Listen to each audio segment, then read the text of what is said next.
But I'm fairly optimistic.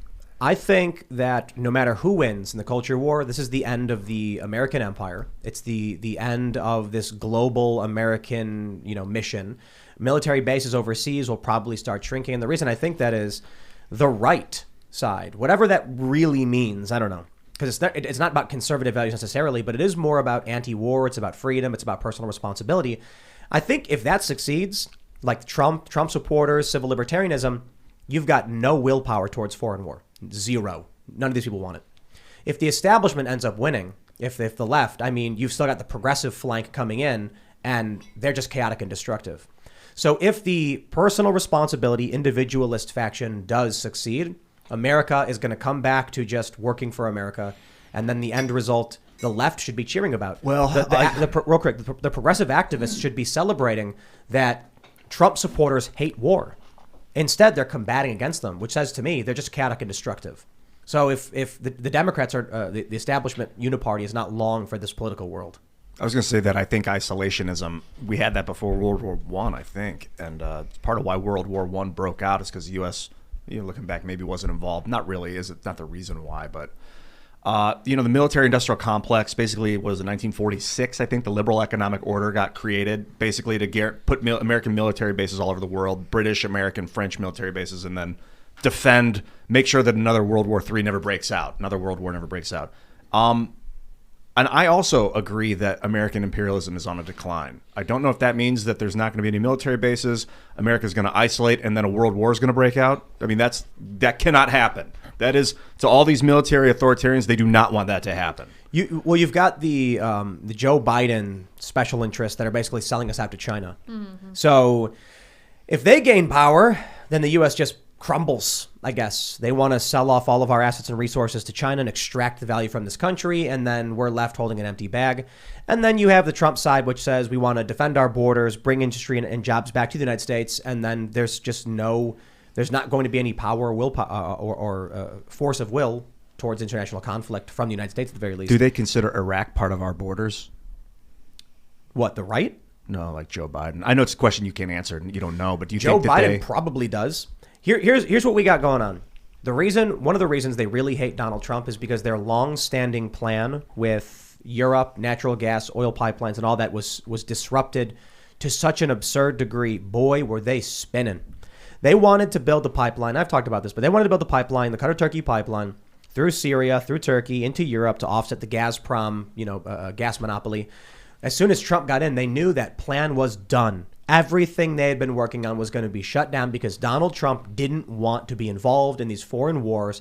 He didn't want to be involved in Syria. He didn't want to be involved in Afghanistan. And that meant the United States would not be able to win this international conflict in the region. So they did everything in their power to shut him down. Further, Donald Trump, here's what I really think. I think Donald Trump genuinely was like, I don't know why we have any of this stuff. And the bureaucratic state is probably like, listen, we have a plan. You need to do this. And he's like, I don't care. He's like, America, I don't know why you're doing this. And he ignores them and he won't listen. And then stumbling, bumbling Donald Trump, and I know he's not really, but in this one capacity, he stumbles upon a video of Joe Biden demanding a quid pro quo with Ukraine.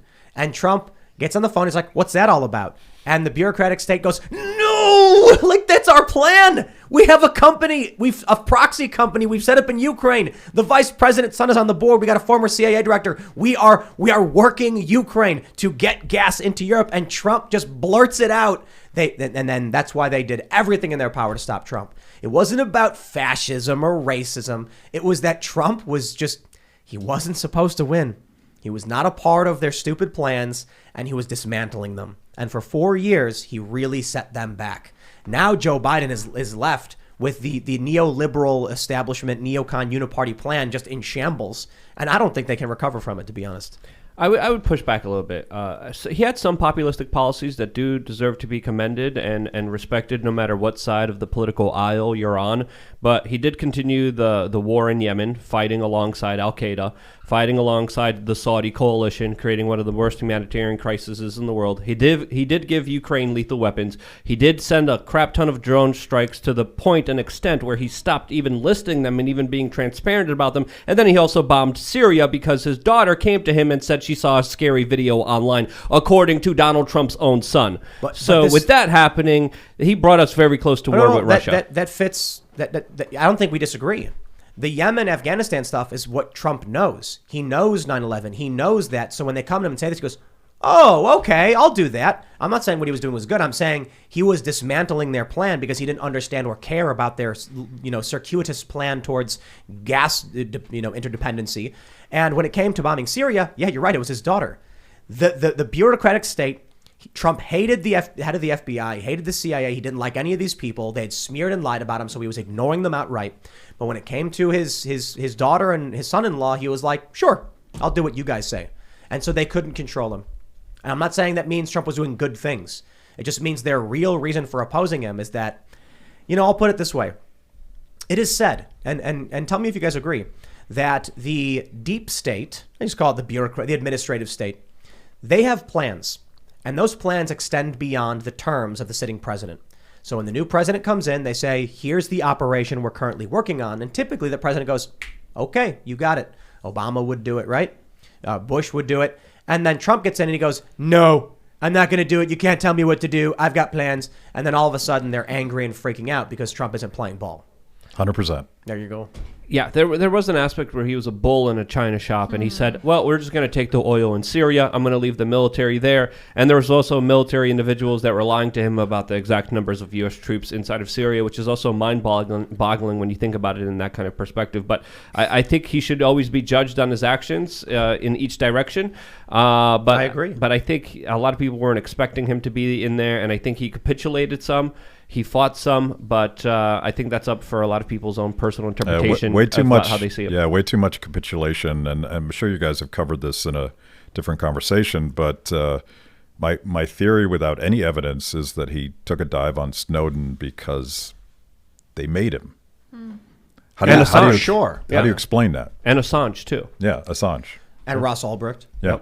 That he couldn't do it. I kind of feel like Trump thought he was gonna get a second term, and so he was, I'll hold back a little bit because I want another term. And then when it started looking bad for him, he said, "I can't go crazy because I'm gonna try again." And he thinks he's gonna get it in 2024. And then I'll tell you this, man: if Donald Trump takes the White House in 2024, he takes the election, and then in 2025, come January 20th or whatever, there is another Trump administration. He will emerge from that White House with glowing red eyes and energy emitting from his body as he raises his finger and he says, "Arrest them all." And he just goes after every single one of these people who wronged him or slighted him, who slighted him, who smeared, who lied, because he's going to be unrestrained. He's just going to be, "I'm done playing this." I'm willing to bet he'd fire Fauci right away. I don't like the arrest. It sounds like political persecution if a president gets in and starts arresting his enemies. People who broke the law. Yeah, lots of them. A lot of them are breaking the law right now. There's a lot of they should be arrested. All the executives. It's not illegal when the president does it. That's Trump American trope. Trump also just a couple of days ago said it's hard to criticize Biden now because Biden congratulated him on his promotion of the vaccine. Oh my God! So there's also that as well. And then Donald Trump also doubled down and made veiled attacks against Ron DeSantis, the governor of Florida, for not publicly talking about his booster shot allegedly that he took, according to Trump, who's attacking him now. It was only a matter of time until the two people butted heads. I'm not saying Trump will be right to do it. I'm not saying Trump is correct in every action he's taken. I'm saying Trump will get in office and be like, "This is my one chance. I'm not going to play around. I've learned from the mistakes I've made." And he's just going to say, "I want the documents released. Release them now." And he's going to walk with these people. He's going to say, "I'm going to follow you to the archives, and I'm going to watch you publicly release these documents right now under my orders as president." Because when he would do all this stuff last time, they'd be like, "You got it," and then they wouldn't do it, and then Trump would forget about it. He is going to go off the rails. He is just going to be like, "I'm not playing games anymore." He strikes me like a really bright hot fire that's burning off of not a lot of fuel, like paper, and it's really, really intense. But if the wind blows, it just goes out. And you're like, where was he when we needed him? Where was he when Assange is rotting away in prison? Where was he when his daughter came crying to bomb a country, so he did it? Like, we need strength and consistency. I don't want this bombastic, loud I hear you, man. Clown show anymore. I hear you on that. I mean, I've often said I'd meet all these people who would say I voted for Trump because I liked his policies, but man, I wish the guy would shut up. But I will also add, I think there's going to be a lot of people in 2023. A lot of people have suffered under Joe Biden and the Democrats in the past year. The lockdowns have been miserable. Kids are upset. Children have committed suicide. I know a guy whose kid took his life, and it's a horrifying story because he got locked down and they didn't see it coming. These people, many of them are just going to want revenge. And are you going to get revenge with Ron DeSantis? I'm sorry, the answer is no. Ron DeSantis is younger, he's calmer, he's collected, he's got a lot of things right, a lot of people like him. But Donald Trump would be like unleashing a bull, but this time the bull is on fire. That's a good point. This Flaming bull in the China shop. This kind of anger and redemption, because I was just going to bring up DeSantis again, because I think DeSantis is going to give Trump a run for his money. I think a lot of people like DeSantis a lot more than they like Trump. I think there's a lot of broken promises with Trump. I think there's also a lot of clear corruption, a lot of promotion of big pharma. When, on the other hand, you have DeSantis that has essentially stopped the narrative in its tracks when it was Donald Trump that said it's only going to be 2 weeks to slow the spread. It was Donald Trump that instituted warp speed. It was Donald Trump that, said, here, Fauci, control the country, do whatever you want, when DeSantis did completely the utter opposite of that. And I think when it comes to that revenge, that aspect is going to be hindered by the fact that Donald Trump caused a lot of the pain that the American people are suffering with, that the Democrats continued by continuing his policies, while DeSantis was one of the only people standing in the way of it and saying, no, I'm not going to implement your mandates. I'm not going to implement your lockdowns, your restrictions, your bullcrap on my people, because I believe in personal freedom and personal liberty. And because he made that stand, I do believe he's going to win out against Donald Trump in the larger public opinion. Luke just wants us to move to Florida. That's why I say I love Florida, so I am biased here from my perspective. And DeSantis isn't perfect. There's also some things you could criticize him on. But by and large, you see Florida leading the way against the lockdowns, the mandates. Texas was following very closely what Florida was doing, but Florida was the first one that initiated a lot of these major moves that absolutely broke this COVID narrative, that actually broke a lot of this nonsense and stopped it in its tracks. And that's why I do believe DeSantis and Trump are fighting already. It's going to be a big fight. It's going to be a fight that's going to be very entertaining. But at the end of the day, I think DeSantis absolutely has this one in the bag. Yeah, Trump has a lot of baggage when it comes to lockdowns and it comes to vaccine mandates. I think, he is, as you mentioned, he's the guy that platformed Fauci. And if you go back and look at what was going on at the time, he really got sort of led around by all of these healthcare bureaucrats that absolutely wanted to impose this radical new experiment on the American people. And combine that with the fact that he wants credit for the vaccine, he's going to say a lot of dumb stuff about it right now. And I think DeSantis looks a hell of a lot better in that particular argument. And DeSantis did it. And Trump talked about it. Like his first instinct was right. And when they first said, "Oh, let's shut down the economy," Trump's like, "We can't do that." But then the bureaucrats convinced him. Yeah, 2 weeks to slow the spread. And that's how it started with the Trump administration. People don't get that. Do you think Donald Trump would rather heal everybody of COVID, but no one knew it was him forever? No one, and Biden got the credit, or have people suffer for another year and then slowly come out of it, and then he gets the credit?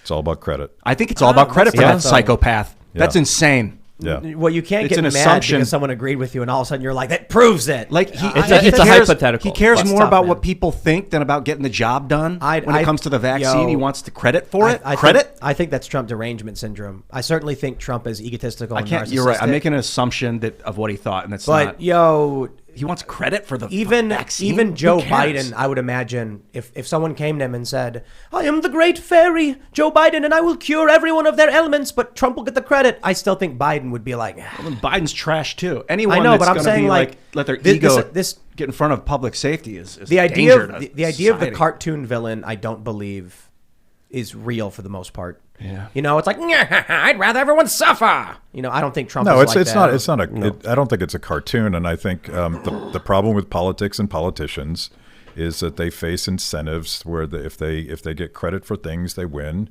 and if they don't get credit, they lose. And nobody wants to lose in politics because the whole point is winning. So the very nature of the process of politics is corrupting, and it's based on ego and arrogance and fatal conceit. And Trump is sort of he is sort of leans into that caricature, but he's not all that different than all these guys. But he's a military commander in chief at that point. And when the George Floyd riots broke out day 2, I said to Tim, we got to get the National Guard in there now. And it didn't happen day 2. Day 3, still no National Guard. And then people started getting shot. And he didn't want to get called a fascist. Trump didn't want people to think he was a militant fascist. So he didn't send in the National Guard. He just let things burn. That's tough.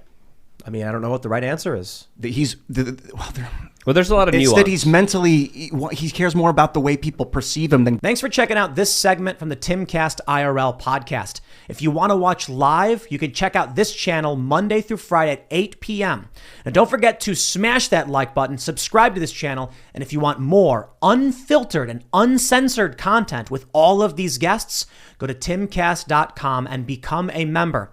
All of these guests you know and love in exclusive segments on our website where we are unrestricted in what we talk about, so you'll definitely not want to miss it. Thanks for hanging out. We'll see you all next time.